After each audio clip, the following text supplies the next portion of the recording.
ఎంత సూక్తులు అసలు మొత్తం భగవద్గీత, ఖురాన్, ఏంది మన బైబిల్ మొత్తాన్ని అందులో ఉన్న సారాంశాన్ని మొత్తం వీళ్ళు వంట పట్టించుకొని మాట్లాడుతున్నాడు కనబడుతున్నది. ఏమంటున్నాడు? ఉద్యోగాలు ఇవ్వకుండా మద్యానికి నోటిఫికేషనా? వైన్ షాపులు పెంచినోడేవాడు, లిక్కర్ని మొత్తం దారుణంగా వరదలాగా ప్రవహించిందేవాడు, దాన్ని కొనసాగిస్తున్నాడు ఈ ముఖ్యమంత్రి. ఇప్పుడు మీకు అడిగే అర్హత ఏమైనా ఉందా? ఉద్యోగాల గురించి మీరు దాంట్లో మీరు ఉద్యోగ బాకీ కార్డట 10 సంవత్సరాల ప్రభుత్వం మీది, 2 ఏళ్ల ప్రభుత్వం వీళ్ళది. మరి 10 సంవత్సరాల పీరియడ్ పెద్దదా, 2 ఏళ్ల పీరియడ్ పెద్దదా? మీరు క్వశ్చన్ చేస్తున్నారు. అక్కడ ఉన్న నిరుద్యోగులు ఎవరెవరైతే ఉన్నారో వాళ్ళు క్వశ్చన్ చేయడంలో ఒక అర్థం ఉన్నది. కానీ మీరు ఆ మీటింగ్లలోకి వచ్చి మీరు క్వశ్చన్ చేయడం వల్ల నేను ఉపయోగం ఉన్నదా? ఏమైనా మీకు అర్హత ఉన్నదా? 10 సంవత్సరాల పీరియడ్ ఎక్కువనా, 2-2.5 సంవత్సరాల పీరియడ్ ఎక్కువనా?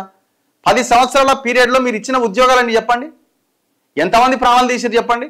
నిన్న ఇంకొక స్టేట్మెంట్ ఇస్తున్నాడు ఎవరు, హరీష్ రావు గారు. ఏమంటాడు ఒకసారి వినండి, చాలా కామెడీ ఉంటుంది. అంటే వీళ్ళు చేసిన తప్పులన్నీ మర్చిపోతారు.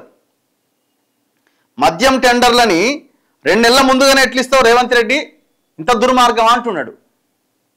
ఎలక్షన్లలో పైసలు లేక మొత్తం రాష్ట్రాన్ని అప్పుల పాలు చేసి అసలు టెండర్లు కంప్లీట్ అవ్వక ముందే 3 నెలల ముందే టెండర్లు బాడి 2,800 కోట్లు ఖజానాలు వేసుకొని దాన్ని మొత్తం ఎలక్షన్లలో ఖర్చు పెట్టిన దుర్మార్గులు మీరే కదా.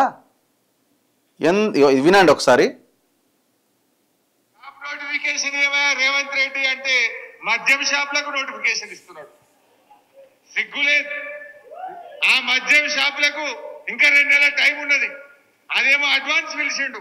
2 నెలల ముందే మద్యం షాపులకు నోటిఫికేషన్ ఇచ్చిండు.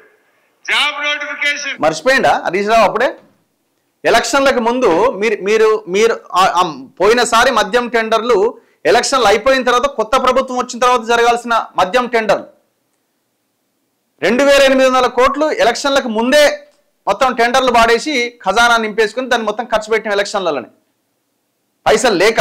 మళ్ళీ మీరు ఇప్పుడు ఉద్యోగ నోటిఫికేషన్లు ఏమంటే మద్యం నోటిఫికేషన్. ఇప్పుడు ఈ పరిస్థితిలో మీరు అధికారంలో ఉంటే మీరు మద్యం నోటిఫికేషన్ వేయకుండా ఉద్యోగ నోటిఫికేషన్ వేసేవాళ్ళ? మీరు అంత దొంగలే అండి. ఏ ఏ ఏ ఎండక ఆ గొడుగు పడుతున్నారు, ఏ వానక ఆ గొడుగు పడుతున్నారు. అధికారంలో ఉన్నప్పుడు ఒక మాట, అధికారం పోయి ప్రతిపక్షంలోకి రాగానే ఇంకొక మాట. బాకీ కార్డులట. మీరు బాకీ పడ్డది ఎంత తెలంగాణకి బాకీ పడ్డది ఎంత?